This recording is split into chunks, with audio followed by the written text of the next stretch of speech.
नमस्कार मित्रों, महाराज जी के चैनल पर आपका बहुत बहुत स्वागत है। आज महाराज जी की एक और कृपा उन्होंने किसी परिवार पे करी, उसको लेके उपस्थित हूँ। दीपावली एक बहुत ही हिंदुओं का सबसे अच्छा सबसे बड़ा त्यौहार माना जाता है। दीपावली में सभी परिवार खरीद फरोख्त करते हैं, नई चीज़ें घर में आती है, रंग रोगन होता है।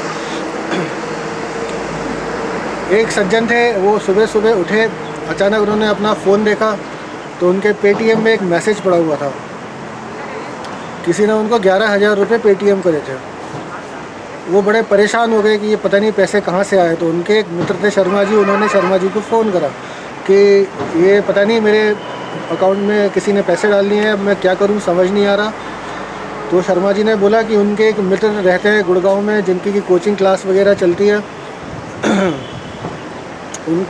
शायद उन्होंने भेजे होंगे, क्योंकि उनको कैची में कुछ काम था, कुछ उनको शायद जो भी था। और शर्मा जी ने कहा कि मैं पूछ के बताता हूँ। तो उन व्यक्ति ने कहा अच्छा ठीक है, पूछ के बताइए, क्योंकि मेरी तो समझ में आ नहीं रहा है। उनने ऐसा बोला कि मेरी तो समझ में आ नहीं रहा है कि क्या करूँ इस पैसे का।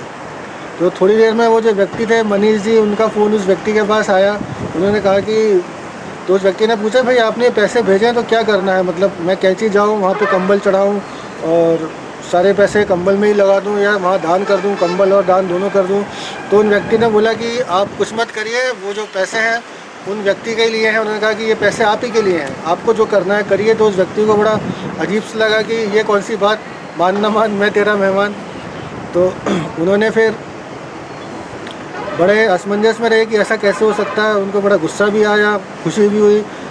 जो निशब्दता होती है कि आदमी कुछ समझ ही नहीं पाता कि मैं खुश हूँ कि गुस्सा हूँ या क्या करूँ, उस स्थिति में वो आ गए। तो उन्होंने फिर उनकी पत्नी और बेटी घर में थे। पत्नी ने कहा कि भाई आप ज़्यादा परेशान मत हो, उन्होंने आपके लिए कहा है तो आपको जो करना है कर लो।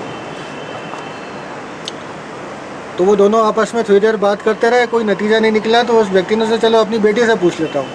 तो उनकी बेटी ने, क्योंकि बच्चों के में भगवान होता है, ऐसा हम बचपन से सुनते आए, तो मैंने कहा चल जो तू बोल देगी मतलब उन व्यक्ति ने ऐसा बोला कि मैंने कहा चल जो तू बोल देगी वैसा कर लेंगे। तो बेटी से जब पूछा तो बेटी ने कहा कि उन्होंने आपको बोला कि ये पैसे उन्होंने कैची में देने के लिए दिए हैं। तो उसने कहा कि नहीं ऐसा तो कुछ नहीं है। तो उन्होंने बोला कि ये आपके लिए है। तो उसने कहा हाँ। तो बोले फिर आप रख लीजिए। तो ये हो गया कि दिवाली का 2 दिन बाद ही दिवाली थी। दिवाली के लिए उन व्यक्ति ने घर में एक महाराज जी की वो फ़ोटो लगाई हुई थी, और बहुत समय से वो लोग चाह रहे थे कि कुछ उसको सुंदर करें। और सब महाराज जी ने एकदम से सारा प्रबंध खुद ही कर दिया। तो वो लोग गए, हल्द्वानी नाम की जगह पे गए, वहाँ बाज़ार में गए, बहुत सारा सामान ख़रीदा। उस व्यक्ति की एक इच्छा थी, बहुत समय से वो एक जैकेट ख़रीदना चाहता था, लेकिन जब भी जाता था पैसे देख के, प्राइस देख के आ जाता था। उनकी जो पत्नी थी उनको भी घर में थोड़े दिन बाद शादी थी, तो उनको भी एक ड्रेस ख़रीदनी थी। वहाँ जाके फिर दोनों में बहस हो गई। वो कहने लगी कि आप अपने लिए ले लो, वो कहने लगे आप अपने लिए ले लो। ऐसे आप करके ट्रेन छूटने वाली थी। तो दोनों ने डिसाइड किया कोई बात नहीं, चलो दोनों चीज़ें आ जाएंगी, दोनों ले लेते हैं। तो उस व्यक्ति की वो इच्छा भी पूरी हो गई। और उनकी जो पत्नी थी उनको भी विवाह के लिए जो ड्रेस लेनी थी वो भी ले ली। घर में सारा सामान भी आ गया। ऐसे महाराज जी पता नहीं कितनी चीज़ें कितने लोगों के साथ करते रहते हैं। आपके साथ भी बहुत सारे ऐसे अनुभव हुए ही होंगे। हमारे चैनल पे हम लोगों की बातें शेयर करते हैं, नाम किसी का हम नहीं बताते, क्योंकि लोग चाहते हैं कि भाई नाम मत बताओ। बहुत से लोग चाहते हैं नाम बताओ, तो हम नाम बता भी देते हैं।